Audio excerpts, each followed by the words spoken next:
So we're trying to figure out what is the least possible value of the actual area.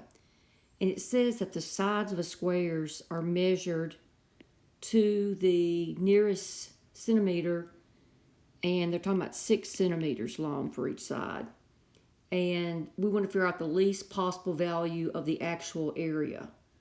All right, so I'll quickly look at my answers. I said there's 2 decimals, so that makes me think, of course, area is length times width. So I want to figure out, if I had 5.5, if I square 5.5, that's going to give me 2 decimal places, and that's why I know to go to 1 decimal place. 5.5 rounds to 6. 5.6 rounds to 6. On up, okay? The least possible value is 5.5. So 5.5 times 5.5, 5 times 5 is 25. That's going to be 27.